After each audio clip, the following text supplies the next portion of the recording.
It shows that exports are up 41.2% over last year. The major increase was in China.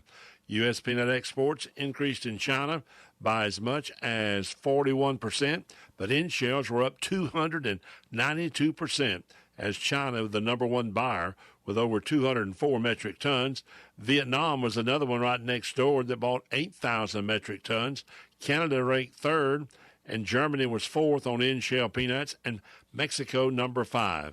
But overall, the in-shell peanuts is booming again, and they're going into China. By other category, peanut butter was down 7.8%. Major buyer was Canada. Canada was by far the biggest buyer of peanuts for peanut butter.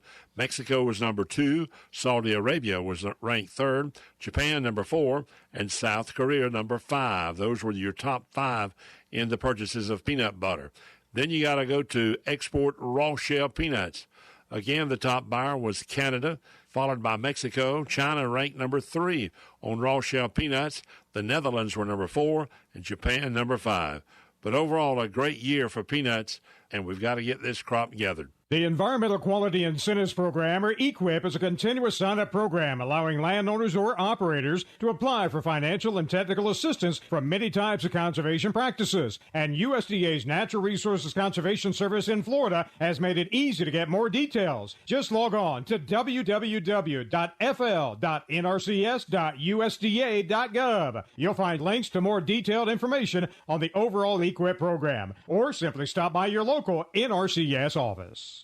I'm Darren Spearman for Southeast AgNet. Hey, Matt, I know Sunrise Automotive does auto stuff, but I need some tires for my truck. Can you recommend someone? Yes, I can. We do that. No, I mean, I need them installed and balanced and all that. Yep, we do that. Well, my son needed his windows tinted. Yep, we do that. I need my too. seat replaced. Yep, we do that too. I need a new roof line, and a new spoiler, and a new truck. Yep, we can even do that too. Okay, I get it. I suppose you can also do a radio show too. Well, as a matter of fact, join me, Matt Gibbs from Sunrise Automotive, every Tuesday at 10 for auto repair with personal care right here on The Source.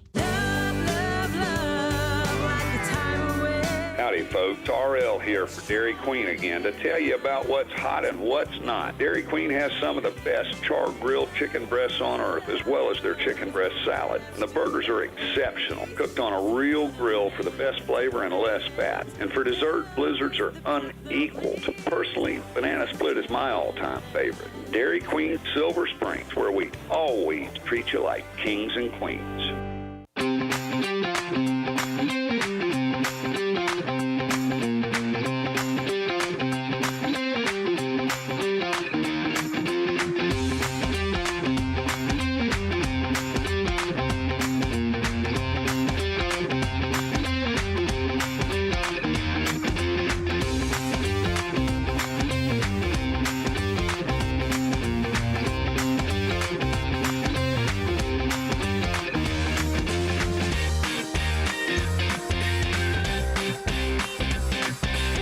Welcome back to AM Ocala Live. I'm Tom Schmitz filling in for Adam. He'll be back tomorrow from vacation. On the phone line with us right now to talk with us about mental health and COVID-19 is Dr. Cara Mcnulty. She is the president of Behavioral Health and EAP at Aetna. I've already done that, Joe. You don't have to worry about that. And we're getting all kind of people in here producing. Dr. Mcnulty, good morning to you. Good morning, Tom. Thank you for having me. This is something that I've said when the country shut down, anxiety was going to run high. But then as the country stayed shut down from COVID and people started seeing that they weren't making money and they weren't able to pay bills and they weren't able to keep up with things, that anxiety and mental health issues were going to skyrocket. And that's what we're seeing now, aren't we? Absolutely. We're seeing an increase in anxiety and depression and people feeling concerned about, what's my financial situation? Am I going to get sick? How are my loved ones? So we see that across the board given COVID-19 and the pandemic. One of the things that I think people are concerned about right now, and it's something that I have friends of mine that are troubled with, and they're like, I don't know what I'm going to do. I can't, and they got all this pressure built up, is once the once the moratorium ends on where you can't evict people are going to have to start paying back rent and everything. And that kind of financial struggle weighs heavy on people. What are some things that we could do to help alleviate some of that stress mentally so that it doesn't eat us from the inside out? Absolutely. So it's important to have conversations like this and let people know that they aren't alone. It's okay, those feelings they're having, whether they have concerns about their finances, their health, and there are resources, not only in their communities, but across the country. And we at CVS Health have invested in communities across the country and have opened up services, whether you have our insurance or not, to provide support, whether that's helping you locate financial services in your community, access to mental health services and counseling, or phone support. You know, one of the great things about what you do and what's done nationwide with mental health is that mental health is no longer that stepchild in the back of the room that nobody talks about. It's started to be talked about, just like cancer is talked about and just like lung disease is being talked about. How good is it for the psyche of every human that we no longer talk about it as something that's locked away in the closet, that mental health is a disease we all recognize that needs work by doctors and is just as much a disease as cancer or heart disease? Oh, it's so important that we treat mental health as if it were any condition, whether chronic or not a chronic condition, that we treat it as it is okay, that it's important to talk about. Because when we do that, we take the air and energy out of the stigma. And so by opening up the conversation, being willing to say, gosh, I'm not okay, this is really hard, I need help, or noticing if someone else needs help and having that conversation, we advance mental health and improve health outcomes. I never understood why we can live on a ventilator with our heart condition, and we could till they can find us a heart, lungs the same way, kidneys we can work with. The one organ you can't live without is your brain if it's not functioning. And we always thought of the mental health disease, the disease of the brain. That's something we don't talk about. That's not really a disease. So it always, a guy who has had his trials and tribulations with mental health, it always didn't sit well with me. But there's a great commercial out going on right now that I think sums up what you're talking about. They're two teenage girls, and it's an awkward silence. And it goes, during these times of awkward silence, how about ask your friends what's going on in their life? And the one girl goes, you know, I noticed you hadn't been yourself for a while. And the other girl starts the conversation. And that's what you're talking about. Just starting the conversation can go a long way in helping. Exactly. We have to have the courage to notice when we see those we love and those we know maybe aren't okay, or asking, hey, I noticed you're backing away, or you haven't been as involved. Are you okay? And if they say they're not, or they're feeling hopeless, taking the next step to say, hey, I'm here. Are you thinking about hurting yourself or harming yourself? Because we can get you help. And that, having discussions like that are so important, and even conversations just like this, so people know that most of us will experience stress and some kind of mental health disruption, and it's okay to talk about and seek help. We're talking with Dr. Cara Mcnulty. She's president of behavioral health and EAP at Aetna.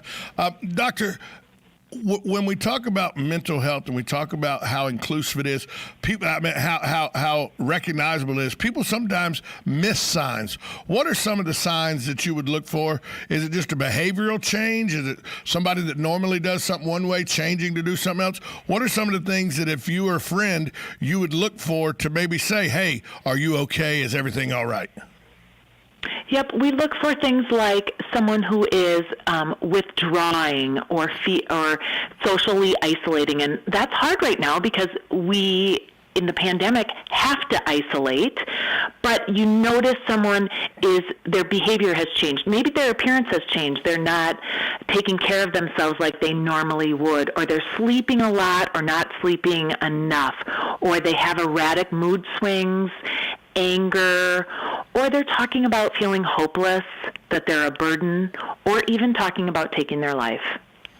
It's one of those situations where if more people would be cognizant of the people around them and just not so self-absorbed in what's going on in our life and just took a moment to notice the people that we say are important to us, that we don't sometimes notice that these people that are important to us, they're having some changes. If we took just a moment, and it's so cliche to say stop and smell the roses, but if you just took a moment and noticed your surroundings, we could probably help each other out as individuals quite a bit. Oh, absolutely. I mean, it's the importance of being present, to really notice and listen and understand, not only for our own health and well-being, but for those around us. Because when we do, and we engage in those conversations, and we notice, those conversations save lives. How, if somebody is out there and they have a friend who they think might need some help, or if they are somebody who says, you know, what I'm hearing on the radio right now describes where I'm at in my life, what can they do to try to get help? Absolutely. You can go to cvshealth.com/suicide prevention. There you'll find confidential resources, access to counseling, support tools, and information for what you can do to support those you love and for yourself. What's that website one more time, please? You bet. cvshealth.com/suicide prevention. Dr. Cara Mcnulty, you're doing a lot of great work. Keep up the great work through CVS and with Aetna, and we appreciate you coming on with us today. Thank you so much, Tom. Appreciate the conversation. Dr. Cara Mcnulty. She talks about something that's very important, mental health and how people stay safe. You know, so it's that dirty little secret nobody wants to talk about, but it is real. It is just as real as COVID-19, if not more so, depending on what side of that argument you come down on. Hey, it's been great filling in for Adam over the last 3 days. I do want to remind you, October 1st, starting at 11 a.m., I will be back on the airwaves here at WOCA for 1 hour a day, Monday through Thursday. I hope you tune into that as I give you a perspective of our city, the Brick City beautiful Ocala, from everything from news to weather to politics to local sports. We'll give it all to you. We're going to start that October 1st, brought to you by Brick City Creative Group, which is my company, just shipped in the Ocala Golf Club. And if you want to be a part of it, call Tisha here at the station, and she can get you set up as be a sponsor of the show, too. Thanks, everybody. Talk to you soon. To get ready for spring. That's coming up on This Land of Ours. Broadcasting from the Paddock Mall Studios, this is WOCA, Ocala, Gainesville, The Villages, 1370 AM, 96.3 FM, The Source. Trump says a coronavirus vaccine is maybe 4 to 8 weeks away, denying accusations it's being rushed for political reasons. It's going to be soon. Now, will it be before the election? It could be, in terms of we have something, and we'll start delivering it immediately upon getting it. The president on Fox and Friends. Hurricane Sally is expecting to make landfall tomorrow morning and just sit on the northern Gulf Coast. The flooding, that is going to be dangerous, the most dangerous part of the storm, considering it's essentially moving 2 to 3 miles per hour. Fox's Ashley Strohmeyer in Alabama.